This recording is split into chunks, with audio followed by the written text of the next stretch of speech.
Well, sometimes it's worth starting talking just before because it's a little bit with a circle going around. Good morning, afternoon, evening, or night, wherever you are in the world. Andy here with the astrology. So glad you could join me. It is Tuesday, the 29th of May, 2018. And the thing about that is it's full moon day. Lots of manifestation energy about. But late last night, the moon entered Sagittarius, setting the scene for this. When the moon's in Sagittarius, it's a real good time for any large scale plans, but where you've got to get down to the fine details and the practicalities, people can be a little bit overconfident, and in other ways, those things don't always come together under a Saggy moon. But generally speaking, it's very positive in terms of being optimistic and looking forward to good things happening. So it's a great influence to have around the full moon. You find people are fairly generous, really, under a Sagittarius moon. People are a bit more open. People tend to share advice and share experience. And that is how we get forward. There's two ways, really, we can get forward in this life as it is. One is by standing on the shoulders of those who've gone before, and maybe even standing on our own shoulders, the shoulders of what we did earlier in our lives, the lessons we've learned and what we've learned to be able to do and what we've learned we can't do, which is quite important as well.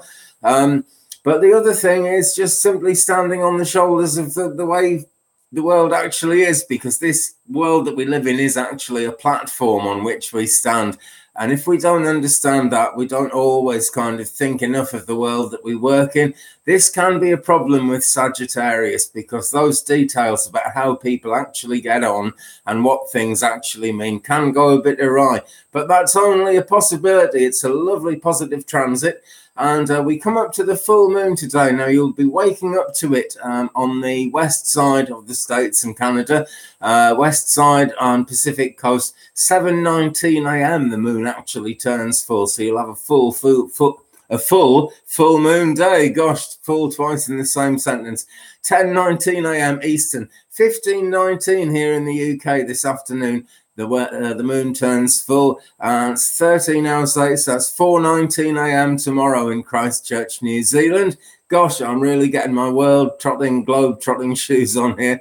So the moon right now is 99.8% as she comes up to full. The first quarter happened on the 22nd of May, about a week ago, and we're 7 days on from that now into the full moon. It's 99.8. We are very, very close to it, but believe me, there is a subtle but very important difference that happens at the actual moment of full moon.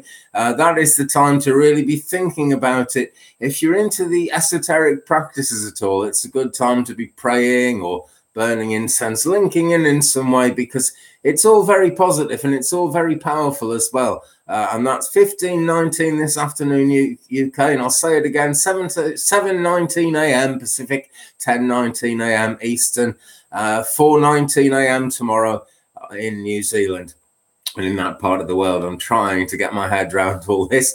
The sun is square Neptune at this moment as we speak. Leadership is a difficult one, and world governments particularly can be seen struggling with their decision making at the moment. Well, I mean, they're nearly always struggling with it because they're far too greedy, if you ask me. But there you go. They represent the human race, and we're a greedy bunch. Maybe that's why we have them up there.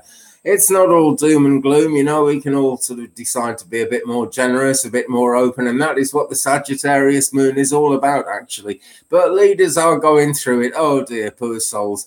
Resignations, scandals, things like the general uncertainty make it very difficult for, not just for the leaders themselves, but for the rest of us to kind of guess what's going to happen next, because they keep a pretty tight handle on that.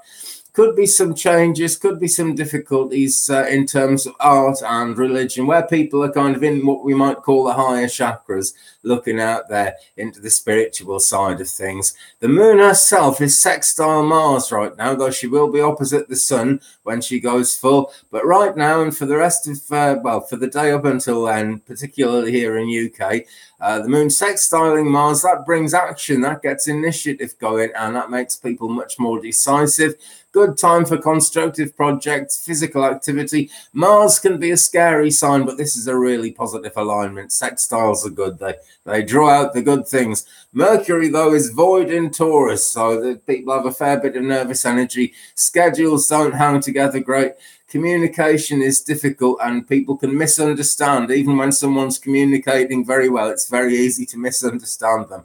But that's just the way it goes. So full moon day, and what a day it is. When the moon is full, she's essentially opposite the sun. So all the light from the sun is actually reflecting off the moon. And that makes things very much kind of more focused towards us, believe it or not. Because the reason that we are so interested in the moon and the sun and their alignment is kind of the sun shines through us and reflects certain things about us onto the moon. Very much out there, isn't it? But this is why people follow astrology, and this is how it works. Right, a quick look at spaceweather.com as the time rocks on. I've actually not refreshed it since yesterday, so let's just quickly do that. Well, the solar wind speed has changed a tiny bit, but it's still about 400 kilometers a second, which is about right.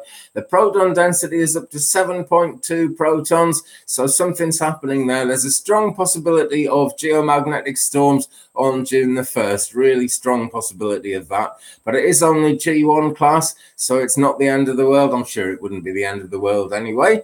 Sunspots number 2711 and 2712 are small and quiet and not really doing much, but it's possible, we think, that number 2712, which is right over, I believe, on the eastern side of the sun as we look at it, has quadrupled in size in the last 2 days. So really there's a lot of instability there, and we could end up with solar flares. Solar flares don't need to be an enormous worry, but they can cause trouble for electronics. And I know a lot of people involved in the communication industry are going to be wondering about that now. Okay, well, I'm sorry about the fuzzy picture, folks. I hope you have a fantastic day. I will look forward to seeing you tomorrow. I will be here a bit later with some more stuff that I'm going to upload.